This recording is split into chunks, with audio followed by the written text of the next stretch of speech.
Video like जरूर कर लीजिए और ऐसे वीडियो लगातार फ्री में पाने के लिए चैनल को तुरंत सब्सक्राइब कर लीजिए और बेल आइकन को जरूर टैप कर लीजिए ताकि आगे भी सारे वीडियो आपको मिलते रहे। यूट्यूब में फॉलो करते हैं तो प्लीज ये वाला फ्री टेलीग्राम चैनल जरूर ज्वाइन कर लीजिएगा। सारे नोटिफिकेशन सारे अपडेट यहीं पे आते हैं, ध्यान रखिए।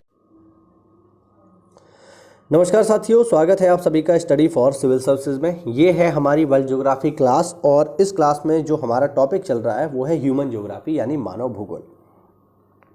मानव भूगोल की इस क्लास में आज हम पढ़ने वाले हैं अनुकूलतम जनसंख्या का सिद्धांत। इससे पहले की क्लास में हमने माल्थस के सिद्धांत, नव माल्थस सिद्धांत और जनसंख्या को लेकर के कार्ल मार्क्स के क्या विचार हैं उनकी हमने चर्चा करी, उसको हमने जाना, उसको हमने समझा।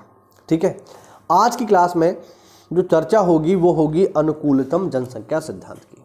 क्या है जरा देखते हैं।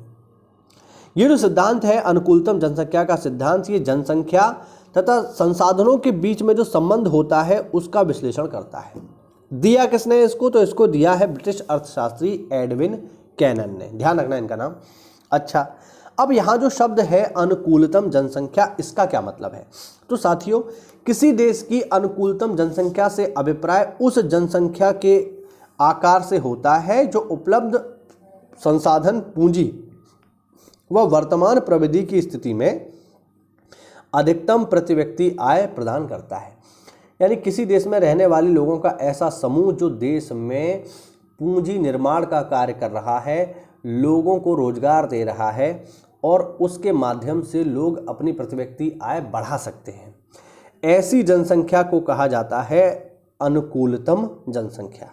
अब होता क्या है, अगर किसी देश में जो वास्तविक जनसंख्या है, ठीक है, वास्तविक जनसंख्या यानी सामान्य लोग, और अनुकूलतम जनसंख्या जो लोग पूंजी निर्माण का काम कर रहे हैं, तो अगर किसी देश में वास्तविक जनसंख्या अनुकूलतम जनसंख्या से अधिक हो, वास्तविक जनसंख्या यानी सामान्य लोग और अनुकूलतम जनसंख्या पैसा जो लोग बना रहे हैं, जो लोगों को रोजगार दे रहे हैं, जैसे बड़े बड़े बिजनेसमैन, ठीक है, जो पूंजी निर्माण का काम कर रहे हैं, तो अगर वास्तविक जनसंख्या ज़्यादा है अनुकूलतम दशा से, ठीक है, तो वहाँ उस देश में क्या होगा, जनसंख्या अधिक हो जाएगी। ठीक, हाँ, यानी वास्तविक जनसंख्या अनुकूलतम दशा से अधिक हो तो उस देश में जनसंख्या का जो है वृद्धि होती जाएगी। और अगर वास्तविक जनसंख्या अनुकूलतम जनसंख्या से कम हो तो उस देश की आबादी कम होती चली जाएगी। यानी इसको आपको समझना है, वास्तविक जनसंख्या और अनुकूलतम जनसंख्या। अगर वास्तविक जनसंख्या अनुकूलतम जनसंख्या से कम है तो वह देश, उसकी आबादी घटेगी, और अगर वास्तविक जनसंख्या अनुकूलतम जनसंख्या से अधिक हो, ठीक है, तो उस देश की आबादी बढ़ती चली जाएगी। वास्तविक जनसंख्या अनुकूलतम जनसंख्या से कम होगी, आबादी घटेगी। वास्तविक जनसंख्या अनुकूलतम जनसंख्या से अधिक होगी तो आबादी बढ़ेगी। बात समझ लो। इनके बीच जो संबंध होता है वो क्या होता है? वो होता है m बराबर a minus o upon o।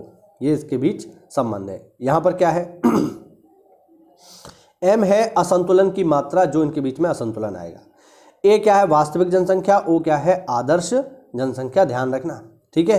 अब क्या होता है इसमें? होता है ये कि यदि m पॉजिटिव आए, ठीक है, तो जनाधिक्य अधिक होगा, यानी जनसंख्या अधिक होगी, और ऋणात्मक आए यानी m अगर पॉजिटिव में आ रहा है तो जनसंख्या बढ़ेगी, m नेगेटिव में आ रहा है तो जनसंख्या कम होगी। और यदि m का मान o के बराबर आ जाए, यानी m बराबर o की स्थिति आ जाए, तो फिर क्या होगा? तो भैया ये हो जाएगी अनुकूलतम स्थिति, यानी जितने संसाधन हैं उतने ही लोग हैं। ये आदर्श स्थिति मानी जाएगी जनसंख्या तथा संसाधनों के बीच में। बात समझ पा रहे हो कि नहीं? ठीक है, हाँ। यदि m अगर, देखिए इसको समझ लो, m अगर पॉजिटिव आया तो जनसंख्या बढ़ेगी, m नेगेटिव आया जनसंख्या घटेगी, और m और o अगर बराबर आ जाएं तो फिर ये माना जाएगा ये आदर्श स्थिति है, क्योंकि जितने संसाधन है उतनी ही हमारी आबादी है। ठीक है, उम्मीद करता हूँ आपको समझ में आया होगा। आगे बढ़ते हैं। आगे है जननांकी संक्रमण का सिद्धांत। इस सिद्धांत का प्रतिपादन W.S. थॉमसन ने 1929 में किया और W.F. नोटिस्टीन ने 1945 में किया। ये क्या बता रहे हैं? इसके अनुसार जनसंख्या में वृद्धि क्रमिक चरणों में होती है, यानी धीरे धीरे होती है। ऐसा नहीं है कि एक ही रात में हो गई। प्रत्येक देश को इन अवस्थाओं से गुजरना पड़ता है। ठीक है, इसे जनसंख्या चक्र या भूगोल वेदता जननांकी संक्रमण की संज्ञा देते हैं। कॉलिन क्लार्क ने इस सिद्धांत का समर्थन करते हुए इसके एक नए प्रारूप को प्रस्तुत किया है तथा पूर्व परिकल्पित 4 अवस्थाओं के अतिरिक्त 5वीं अवस्था की भी परिकल्पना की है। सिद्धांत की मूलभूत अवधारणा संतान पैदा करने वाले समूह की सामाजिक तथा आर्थिक परिस्थितियां हैं। यानी जो सिद्धांत का मूल आधार है वो ये है कि जो संतान पैदा करने वाले लोग हैं, जो कपल है, उनकी सामाजिक और आर्थिक स्थिति कैसी है, इस पर डिपेंड करता है कि वो कितने बच्चे पैदा करेंगे। ठीक है, हाँ यहाँ पर एक डायग्राम है, ठीक है, उसको आप देख लो। चलिए अब वो जो 5 चरण है उनको देखते हैं। पहला चरण क्या है? पहला चरण है उच्च जन्म दर तथा उच्च मृत्यु दर। 5 अवस्थाएं बताई। जो पहली अवस्था है उसमें क्या होगा? हाई बर्थ रेट होगा और हाई ही डेथ रेट होगा। यानी जितने लोग पैदा हो रहे हैं, ज़्यादा लोग पैदा हो रहे हैं, ज़्यादा लोग मर रहे हैं, बेसिक बात है ये।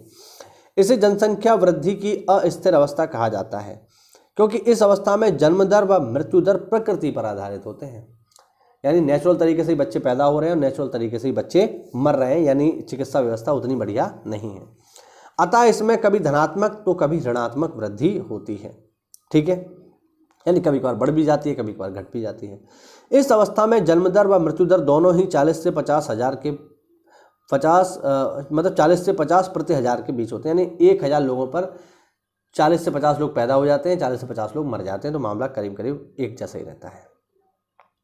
यह वैसे देशों की विशेषता है जहाँ का सामाजिक ढांचा परंपरावादी है, और ऑब्वियस बात है कि चूंकि इनका पैदा होना और मरना प्रकृति पर आधारित है, तो इनका सामाजिक तथा आर्थिकपन जो है, मतलब सामाजिक और आर्थिक समाज जो है बहुत ज़्यादा पिछड़ा हुआ है। इस समाज में उच्च जन्म दर तथा उच्च मृत्यु दर मिलती है। ये है पहली अवस्था। ठीक है, तो आगे देखते हैं जरा। आगे दूसरी अवस्था, इसे जनसंख्या विस्फोट या संक्रमण की अवस्था कहा जाता है। उच्च जन्म दर व घटती मृत्यु दर इस अवस्था की प्रमुख विशेषता है। यानी जन्म दर अब बढ़ रही है लेकिन मृत्यु दर घट रही है, यानी पैदा ज़्यादा हो रहे हैं, लोग मर कम रहे हैं, क्योंकि अब यहाँ पर चिकित्सीय व्यवस्था बढ़िया हो गई है। ठीक है, हाँ, यहाँ पर क्या होता है कि जो जन्म दर होती है वो होती है 40 से 50 प्रति हजार। यानी लोग जो है वो 1000 लोगों पर 40 से 50 पैदा हो रहे हैं, और वहीं मरने वाले लोगों की संख्या जो है वो अब घट गई है, क्योंकि चिकित्सा सुविधा बढ़िया हो गई है। तो अब मर कितने लोग रहे हैं? मर रहे हैं 1000 में केवल 15 से 20। तो होगा क्या? जन्म दर ज़्यादा हो जाएगी और मृत्यु दर कम हो जाएगी। ये कहाँ होता है? बेसिकली वहाँ होता है जो देश विकासशील अवस्था में है, क्योंकि इन्होंने अपनी चिकित्सा व्यवस्था बढ़िया कर ली है। उदाहरण के लिए America, Africa, Myanmar, Laos, Saudi Arab इस देश की अवस्था के अंतर्गत आते हैं। ठीक है, हाँ। तीसरी अवस्था क्या है? यह जनसंख्या वृद्धि में ह्रास को दर्शाता है, यानी जनसंख्या कम हो रही है। कब कम हो रही है? जब लोग पढ़े लिखे हों, साक्षरता में जो है वृद्धि हो, परिवार छोटे हों तथा सामाजिक और आर्थिक विकास हो गया हो। यानी अब ये लोग पढ़े लिखे हैं, इनके पास एजुकेशन है, अच्छा घर है, अच्छी सुविधाएं हैं, तो ऐसे लोग फौज पैदा करने में विश्वास नहीं रखते हैं, ज़्यादा बच्चे पैदा करने में विश्वास नहीं रखते हैं। शाहजहाँ की तरह 14 बच्चे पैदा नहीं करते। ठीक है, तो इस वजह से क्या होता है कि यहाँ पर आबादी अब धीरे धीरे कम होने लगती है, बच्चे लोग कम पैदा कर रहे हैं, तो इस वजह से जन्म दर में कमी आ जाती है। और चूंकि चिकित्सा भी बढ़िया है, क्योंकि लोगों के पास पैसा है, सामाजिक आर्थिक स्थिति बढ़िया हो चुकी है, तो मृत्यु दर भी कम है। यहाँ पर यह भी ध्यान रखना, यानी लोग पैदा भी कम हो रहे हैं और मर भी कम रहे हैं, लेकिन पैदा कम हो रहे हैं फिर भी, क्योंकि मरना तो जो है निश्चित है, लोग मरेंगे ही हर हालत में, लेकिन आप पैदा कम करोगे तो धीरे धीरे जो जन्म दर है वो कम हो जाएगी और मृत्यु दर भी कम ही है, लेकिन फिर भी जनसंख्या कम होगी। होता क्या है इसमें? होता है ये कि जो जन्म दर है वो प्रति 1000 पर केवल 20 से 30 रह जाती है, यानी लोग कम बच्चे पैदा करते हैं, और मृत्यु दर जो है वो 1000 पर 10 से 15 हो जाती है। ठीक है, अब यहाँ पर आबादी तो बढ़ेगी लेकिन बहुत धीरे तरीके से बढ़ेगी। इस अवस्था में जनसंख्या वृद्धि दर बहुत धीरे होती है। ये कहाँ देखने को मिलेगी? पूर्वी यूरोप, मध्य एशिया, चीन आदि में देखने को मिलेगी। और अब भारत भी 1991 से इसी में प्रवेश कर गया है। जैसे मैं आपको बता दूं कि भारत की आबादी जो है वो बढ़ने के बजाय स्थिरता की ओर चल चुकी है, और आने वाले समय में ये कम भी होती जाएगी। ठीक है, आगे देखो जरा। आगे है चतुर्थ अवस्था। यह जनसंख्या वृद्धि की स्थिर अवस्था है। यहाँ पर जन्म दर तथा मृत्यु दर दोनों ही न्यून हो जाते हैं, यानी जितने लोग पैदा हो रहे हैं उतने ही मर रहे हैं, तो मामला बराबरी पर है। जैसे यहाँ जन्म दर होगी 10 से 15 प्रति हजार और मृत्यु दर होगी यहाँ पर 10 से कम। ठीक है, यह विकसित समाज की विशेषता है, यहाँ का समाज विकसित हो चुका है। जैसे G8 के जो देश हैं, G8 कंट्री जैसे सिंगापुर है, हांगकांग, मतलब G8 के सारे देश ले लो, इसके अलावा सिंगापुर है, हांगकांग है, पश्चिमी यूरोप है, ये यहाँ पर है। और भारत के बारे में भी कहा जा रहा है कि भारत 2021 से इसमें पहुंच जाएगा, मतलब 2023 चल रहा है तो यानी अब तक पहुंच चुका है। ये एनसीईआरटी का पुराना नोट्स है, ठीक है। तो भारत भी अब इस अवस्था में प्रवेश कर चुका है, ध्यान रखिएगा, ठीक।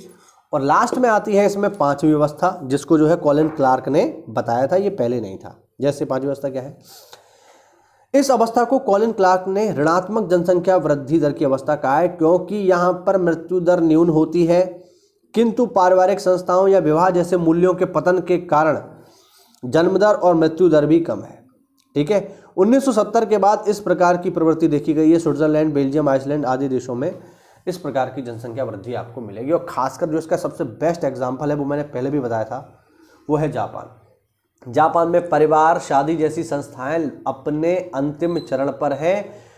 लोग शादी करना नहीं चाहते, परिवार में रहना नहीं चाहते, अकेले रहना चाहते हैं। अब जब लोग अकेले रहेंगे तो बच्चे कहाँ से पैदा होंगे, ठीक है। यानी लोगों को शादी करने का उद्देश्य जो है बच्चे पैदा करना नहीं है, ठीक है। लोग बच्चे पैदा करना नहीं चाहते। हालांकि इसका मतलब ये नहीं है कि लोग जो है आपस में सेक्स नहीं कर रहे हैं, सेक्स कर रहे हैं, बट सेक्स को करने का उद्देश्य केवल आनंद है, उससे बच्चे प्राप्त करना उन लोगों का उद्देश्य बिल्कुल भी नहीं है। तो इस वजह से ऐसी जगहों पर जहाँ पर सामाजिक मूल्यों का पतन हो चुका है, घर परिवार और विवाह जैसी संस्थाएं समाप्त हो चुकी हैं, तो वहाँ पर आबादी बढ़ने की बजाय घट रही है। इसीलिए जापान एक बूढ़ा देश है, ये बात समझ लो अच्छे से, ठीक है। तो ये हुआ आज का हमारा वीडियो। उम्मीद करता हूँ आपको काफ़ी अच्छे से ये चीज़ें समझ में आई होंगी। तो अगर आप हमारे चैनल पर नए हैं साथियों, पहली बार विजिट कर रहे हैं, तो चैनल को सब्सक्राइब करिए। और आप तैयारी कर रहे हैं पीसीएस या फिर बीईओ या फिर आरओ की, तो आज ही हमारे चैनल को सब्सक्राइब करिए और हमारे किसी भी पेड ग्रुप से जुड़ने के लिए दिए गए नंबर्स पर कॉल करिए। मिलते हैं अगली क्लास में, तब तक के लिए जय हिंद, जय भारत, वंदे मातरम।